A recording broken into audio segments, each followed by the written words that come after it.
It's Kathy Gress again, and we are back to my playlist, Starting a Geriatric Care Management Business, and we are at number 14. And what I'm going to talk about now is developing what something seems really boring, procedures and forms. Oh my God, well, you got to have them. You have to do those boring things. And why do you need to do it? Well, you have to have a system, and I always refer to McDonald's. McDonald's has an operations manual, and it's called How to Fry the Hamburger, because in operations all over the universe, they probably are going to be on the moon, they want the Big Mac to be cooked exactly the way it's cooked in Des Moines, Iowa. In order to make that happen, they have a How to Fry the Hamburger operations manual. Well, you need the same thing. And why would you have to have that? Well, let's take the extreme instances. Okay, what if you die? What if you were in an automobile accident and you were running things, but it was all in your head? How would somebody know how to run your business?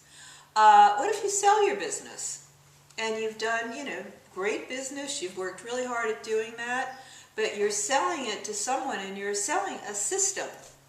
You need an operations manual, a codified operations manual. And what if, just in a simple way, this isn't catastrophic, you hire somebody? Well, you say, okay, just do a geriatric assessment. They might do it just the way they know how to do it, but it would not be the way you do it, because there's no systematic operations manual right now about geriatric assessment. So, you need one.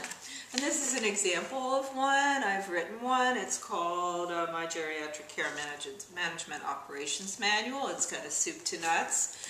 And what would you put in something like this? Well, first of all, I mentioned the geriatric assessment.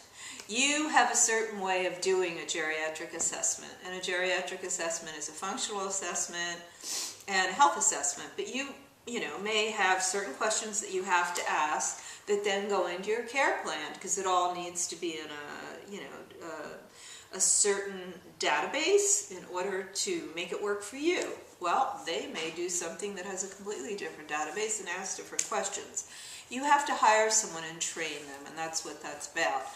And you do these routine things, like you do an intake. Do you do the intake in the office? What questions do you ask? Do you charge for it or don't you charge for it? How do you bill for it? Very important procedure. And then you open a case, you monitor a case, and then you close the case, and then you even store the case for maybe 7 years, because the court would say, did you go on that certain day? Because we want to know and have these records. Well, you've got to be able to retrieve that storage. That takes a system. So, and you might even want to, if you're going to expand, how do you set up an office? How did you do that?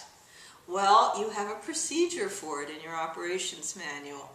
And what forms do you use? You have to have the forms that you like. This is an old version here I wrote in. But where are your contracts? Where's your assessments? You probably always use a GDS, but for depression assessment, but you might use a different health assessment. So, you need an operations manual, you need procedures, and I will leave you with that thought. It's not really a boring thought. I hope you really pay attention to it. I'll see you next time. Always go to my website, kathycrest.com, and I will see you in playlist number 14.